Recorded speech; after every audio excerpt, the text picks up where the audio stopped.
Graça e paz, irmãos. Que alegria, que bom poder estar aqui de novo, não é?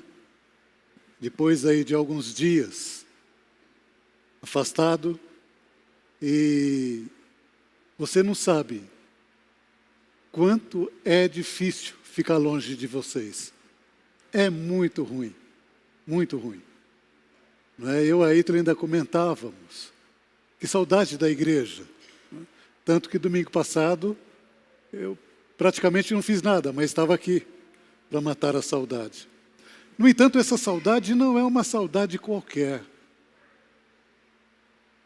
Porque nós estamos amarrados com cordas de amor sobre a unção do Espírito Santo.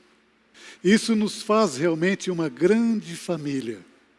A família do Senhor aqui em Bela Vista. Ontem ainda falei com a Ítala, não sei se eu vou conseguir ir para o coral para cantar, que tem algumas horas que dá alguns desconfortos, mas graças a Deus, né? Quase não vim, mas na última hora eu falei, vamos lá, e aqui estamos nós. Obrigado pelo cuidado da igreja. A minha terceira mãe aqui já quase me puxou a orelha, porque a Ednei para mim é como se fosse uma terceira mãe, porque eu tive duas antes, não é? A minha mãe, Dona Hortência, e a tia Ivanilde, que eu vivi muito tempo com ela, né, na casa do tio Mazo aqui. Era solteiro, então vim para cá, para trabalhar no Bradesco e ficar rico. Mas eu fiquei, olha a minha riqueza aqui. Não é? E como eu fiquei. E tem uma coisa, essa riqueza ainda desdobrou-se, né? Olha aqui. Não está mais lá, não está. Já foi trabalhar. Não é? E eu louvo a Deus pela tua vida. Você não imagina o quanto é bom ver você aqui. Tá? Que Deus abençoe. Não sei como foi sua semana. Uma coisa eu tenho certeza. Que mesmo que tenha havido lutas, você está aqui porque você é um vitorioso no Senhor. O Senhor te deu vitória sobre a tua luta. Irmãos, o texto que nós vamos ler hoje é um texto muito, muito, muito conhecido. Bastante conhecido. Eu nem precisava ler, mas vamos fazer essa leitura, tá? Porque faz parte, não é, da hermenêutica fazer essa leitura, tá ok? Lucas capítulo 24, do versículo 13 até o 35.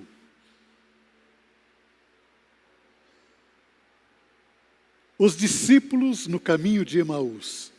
É o subtítulo que a Septuaginta deu para esse texto. Naquele mesmo dia, 2 deles estavam a caminho para uma aldeia chamada Emaús, distante de Jerusalém 60 estádios. E iam conversando a respeito de todas as coisas sucedidas. Aconteceu que, enquanto conversavam e discutiam, o próprio Jesus se aproximou e ia com eles. Os seus olhos, porém, estavam como que impedidos de o reconhecer. Então lhes perguntou Jesus: que é isto que vos preocupa e que ide tratando à medida que caminhais? E eles pararam entristecidos. Um, porém, chamado Cleopas, respondeu dizendo: és o único, porventura, que, tendo estado em Jerusalém, ignoras as ocorrências desses últimos dias? Ele lhes perguntou: quais? Explicaram o que aconteceu a Jesus o Nazareno, que era varão, profeta, poderoso em obras e palavras, diante de Deus e de todo o povo. E como os principais sacerdotes e todas as nossas autoridades o entregaram para ser condenado à morte e o crucificaram. Ora, nós esperávamos que fosse ele quem havia de redimir a Israel. Mas depois de tudo isso, já é o terceiro dia desde que tais coisas sucederam. É verdade também que algumas mulheres das que conosco estavam nos surpreenderam tendo ido de madrugada ao túmulo e não acharam o corpo de Jesus. Voltaram dizendo terem tido uma visão de anjos, os quais afirmam que ele vive. De fato, alguns dos nossos foram ao sepulcro e verificaram a exatidão do que disseram as mulheres, mas não ouviram. Então lhes disse Jesus: honestos e tardios de coração, para crer tudo o que os profetas disseram. Porventura não convinha que o Cristo padecesse e entrasse na sua glória? E começando por Moisés, discorrendo por todos os profetas, expunha-lhes o que a seu respeito estava em todas as Escrituras. Quando se aproximaram da aldeia para onde iam, ele fez menção de passar adiante. Mas eles o constrangeram, dizendo: fica conosco, porque é tarde e o dia já se declina. E entrou para ficar com eles. E aconteceu que, quando estavam à mesa, tomando ele o pão, abençoou e, tendo partido, lhes deu. Então, se lhes abriram os olhos e o reconheceram, mas ele desapareceu da presença deles. E disseram um ao outro: porventura não nos ardia o coração quando ele pelo caminho nos falava, quando expunha as Escrituras? E na mesma hora, levantando-se, voltaram para Jerusalém, onde acharam reunidos 11 e os outros com eles, os quais diziam: o Senhor ressuscitou e já apareceu a Simão. Então os dois contaram o que lhes acontecera a caminho e como fora por ele reconhecido por partir o pão. Deus seja louvado. A história do caminho de Emaús é a última narrativa do Evangelho de Lucas. Marcos fala sobre ele de forma abreviada, em apenas 2 versículos. Marcos 16, verso 12 e verso 13. A palavra Emaús vem da expressão hebraica Hamat, que significa fonte de água quente. E era um povoado que ficava a 11 quilômetros de Jerusalém, de onde eles saíram. O contexto da história, todos nós sabemos. E como sabemos? Algumas coisas me chamam a atenção nesse texto. Primeira delas, o que esses 2 discípulos estavam fazendo a caminho de Emaús? Sendo que havia uma ordem específica do Senhor Jesus: não saiam de Jerusalém até que do alto sejais revestidos. Eles estavam afrontando uma ordem do Senhor Jesus, desobedecendo uma ordem do Senhor Jesus. No entanto, o Senhor Jesus, conhecendo o coração daqueles homens, foi atrás deles. E de uma maneira tremenda, os traz de volta para o centro da vontade de Deus, para aquilo que Deus havia estabelecido para que eles fizessem naqueles dias. Então, a primeira coisa que a gente percebe nesse texto: não adianta correr de Jesus, não adianta correr de Deus. Por mais que a gente possa correr do Senhor, Ele vai usar Ele mesmo ou outras pessoas para nos buscar e nos trazer de volta. E quando Ele nos traz de volta, algumas coisas tremendas acontecem nesse tratar de Deus em nossas vidas. E gostaria de meditar convosco nesta manhã sobre a pergunta que Jesus faz para aqueles discípulos. Quando os discípulos oram para Jesus, entristecidos, indignados, e perguntam: porventura você é o único que estava em Jerusalém e que não sabe das últimas coisas que ocorreram? Jesus então vira para eles e pergunta: quais? E o tema do nosso sermão de hoje é exatamente essa: quais? Quantas vezes nós estamos esperneando aos pés do Senhor Jesus? Estamos chorando aos pés do Senhor Jesus. E Jesus está nos perguntando: o que foi? Ah, Senhor! Mas para Jesus, já ficou no passado. Já foi. Preste atenção numa coisa, irmãos. O problema de ontem não serve para hoje.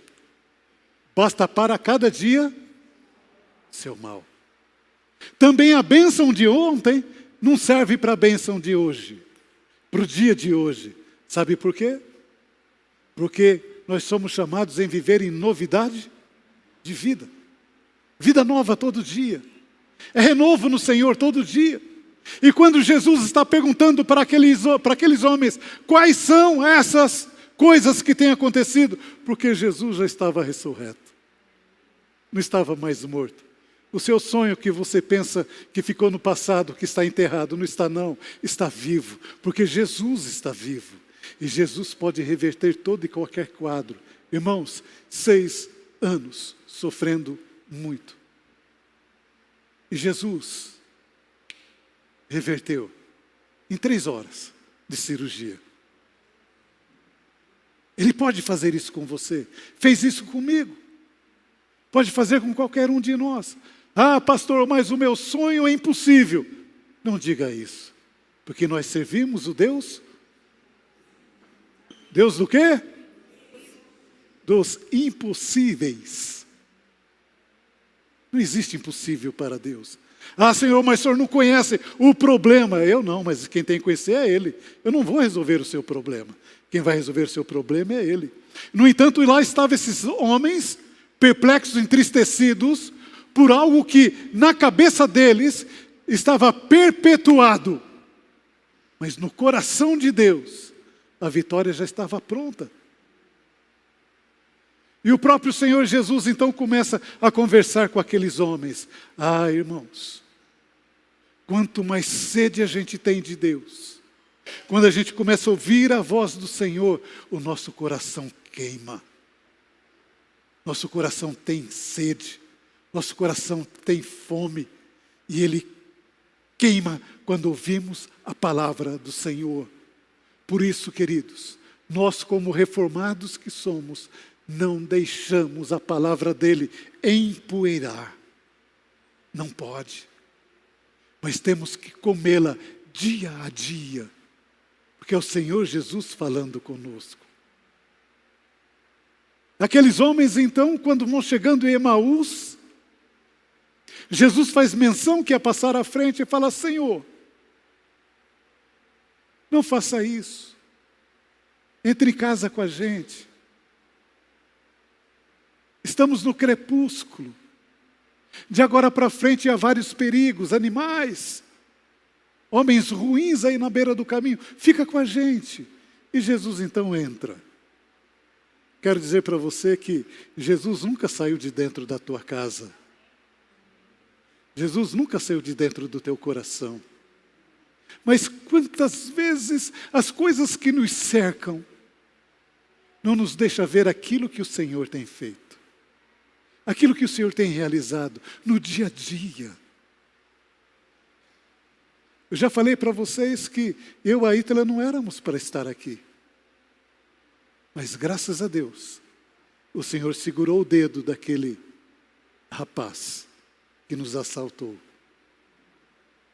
E nada aconteceu. E aqui estamos. Foi embora a aliança? Foi. Foi embora a aliança. Mas o meu coração não está nessa aliança. Está nessa aliança que eu fiz com ela. há mais de 40 anos atrás. É importante? Sim, é um símbolo. Não é? É um símbolo. É importante. Jesus continua sendo o mesmo. Ele continua te guardando. Ele continua mostrando a você que quando Ele está presente, o simples partir de pão é festa. Ah, pastor, mas a gente só tem arroz, feijão e zoião. O quê? É uma das minhas comidas prediletas. Hoje, né? Porque até uma semana atrás não era.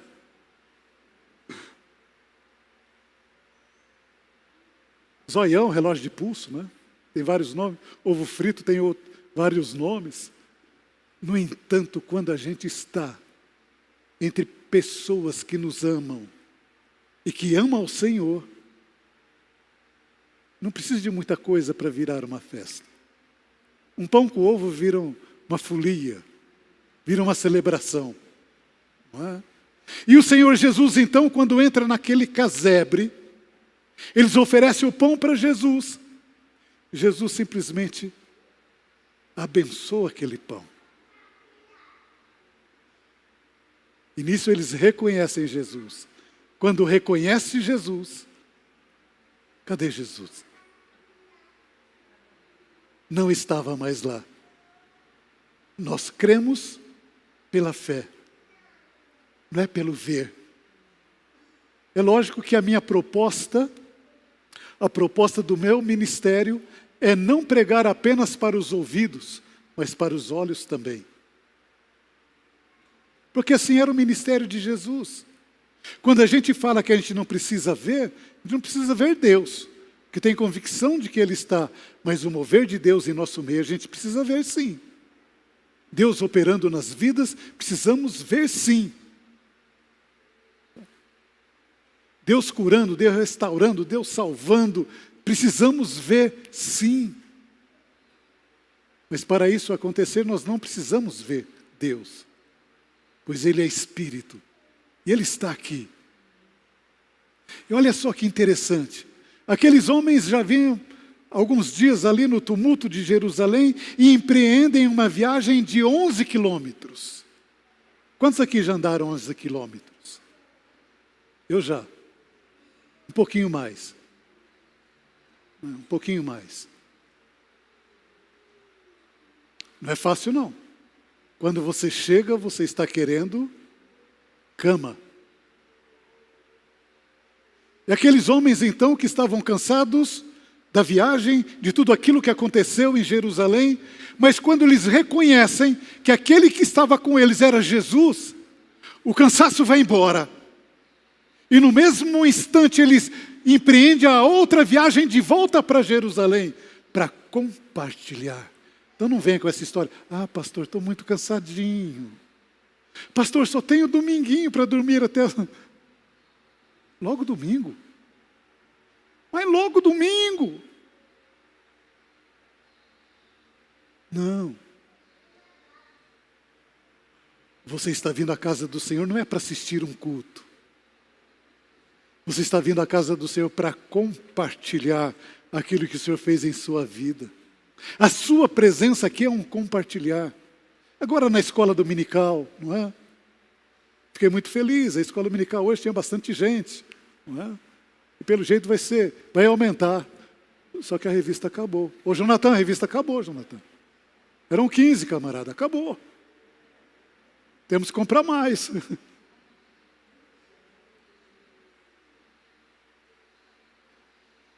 E aqueles homens chegam e ouvem. Olha, Jesus já apareceu para Pedro. Ah, é? Sim. Mas Ele apareceu para nós também. E contaram aquilo que Jesus tinha feito com eles e por eles no caminho. Não se esqueça, no nosso caminhar, Jesus sempre está presente.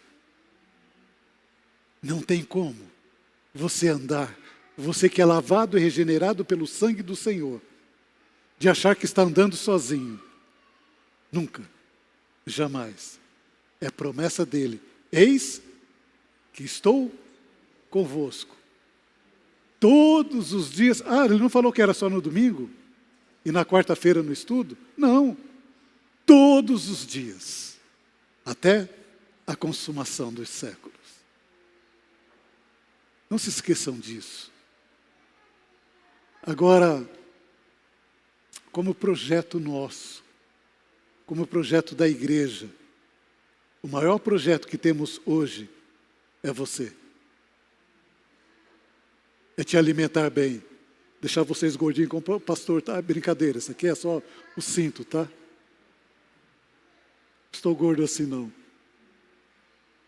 Para que quando você abrir os seus lábios, as pessoas falam, eu quero esse Jesus. Pastor, mas eu não tenho jeito para isso. Você não precisa ter jeito quando você está falando de algo que é real dentro de você. De algo que aconteceu com você, você não precisa inventar. Não há necessidade de inventar. O que aconteceu com você. Foi o que aconteceu. E a pergunta que Jesus faz para os seus ais desta manhã é, quais? Quais são as tuas dores? Quais são as suas preocupações? O que tem te tirado da minha presença? O que tem feito você muitas vezes vacilar? Quais? Porque nele, para ele, são todas as coisas. E nele, somos mais que vitoriosos. Somos mais que vencedores. E você, meu irmão, minha irmã? Pastor, mas eu comecei um ano difícil. IPVA, pipipi, papapá, material para as crianças. Eu sei. Eu também. Material para as crianças não, né? Mas IPVA e outras coisas sim. Eu estava compartilhando com os irmãos na escola dominical. Estou sem aula e não sei se eu vou ter aula esse ano. Por causa da enxugada que o governo deu no horário. Não é? Escola que tinha 17 classes caiu para 12, 13. Não é? E como eu não sou efetivo, aliás, tem categoria F sem aula. O que é a categoria F? Nós temos os efetivos, os Fs, que são pessoas que não prestaram concurso, mas que estão no estado há muito tempo. Então eles têm uma certa... E aí vem a categoria C, que sou eu, e me inventaram agora essa categoria C, porque eu era O.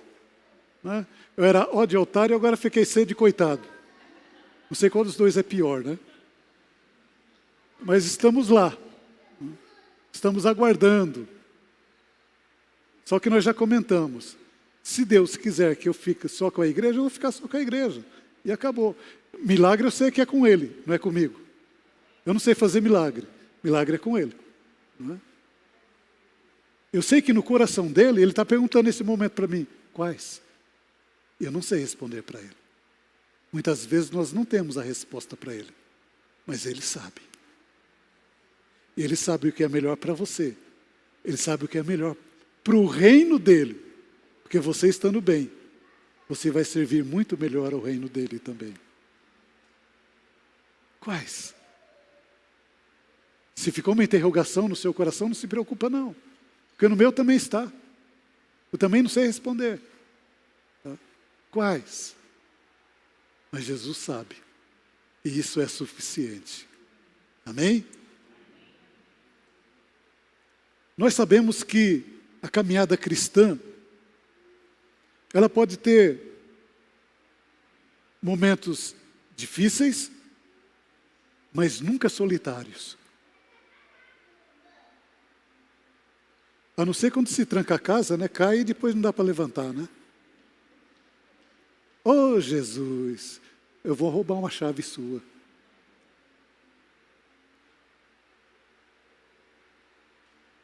Mas o Senhor estava com ela, né? E guardou, e tudo aconteceu dentro do plano dele. Queridos, o que o Senhor tem reservado para a tua vida, para a nossa igreja, coração humano não conhece. não foi revelado ainda ao coração do homem. O que Ele tem reservado para nós. Nesse tempo chamado hoje, no ano 2025, grandes coisas acontecerão. Porque nós servimos um grande Deus. Nós não servimos um deusinho qualquer que precisa de um altar para ser adorado. Porque o altar dele está dentro de nós, dentro do nosso coração. Por isso, onde quer que estejamos, louvemos, glorifiquemos e falemos desse Deus sem cessar, sem cessar. Olha, essa semana eu recebi alguns e-mails de alunos que eu dei aula o ano atrasado, né? Um deles chamado Daniel. Daniel era daqueles alunos que eu mal acabava de passar a lição, escola estadual, viu, irmãos?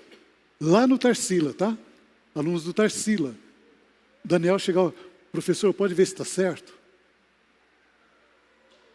Era assim, muito rápido. Eu ia ver, dificilmente tinha alguma coisa para consertar. E o Daniel, eu mostrei para a Ítala, né? Ele escreveu para mim, professor, ele não sabia se era eu ou não, né? Primeiro ele se identificou, tá? Eu falei, sou eu mesmo, Daniel. Falei, passei na Unicamp. Na Unicamp. Aí eu falei para ele, foi uma honra dar aula para você. Ele pegou e falou, foi uma honra ter aula contigo.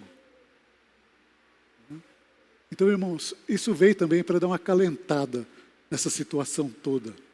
Mas ele não passou só na Unicamp. Ele prestou em mais duas e passou nas outras duas. PUC, eu não me lembro a outra que ele passou.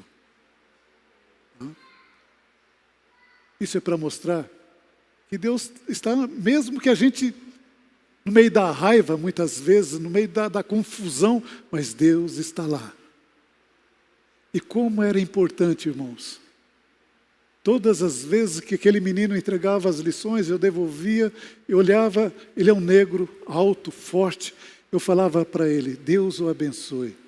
Ele sempre respondia, amém. Nós temos outros alunos que passaram também em outras universidades, mas só que não lembraram que tem professor. Muitos deles não lembram que tem professor, né? Esse lembrou, para acalentar o meu coração. E Deus faz isso. Deus te ama tanto. Ele faz essas coisinhas para mostrar para a gente que a gente não está passando despercebido. Não é? Falando nisso, uma certa vez, o crente precisa ser desse jeito, tá, irmãos? Uma vez assistindo um filme, um Bang Bang, os bandidos roubaram um banco e era ouro, não é? E os bandidos saíram com a carroça cheia de ouro e de repente saíram os mocinhos atrás, né? Chegaram no momento, eles falaram, opa, aconteceu alguma coisa aqui. Por quê? Porque o sulco da roda da carroça está menos fundo. Tiraram o ouro da carroça, distribuíram nos cavalos. Nós temos que ser pessoas que deixam sulcos profundos. Porque temos um grande tesouro dentro de nós. Por onde quer que passemos, irmãos, temos que mostrar que Deus está conosco. Que Deus é real. Que existe um Deus que cuida da gente. Que existe um Deus que, no nosso deitar, no nosso levantar, Ele está lá. Mas Ele continua perguntando para você, quais? Que Deus te abençoe.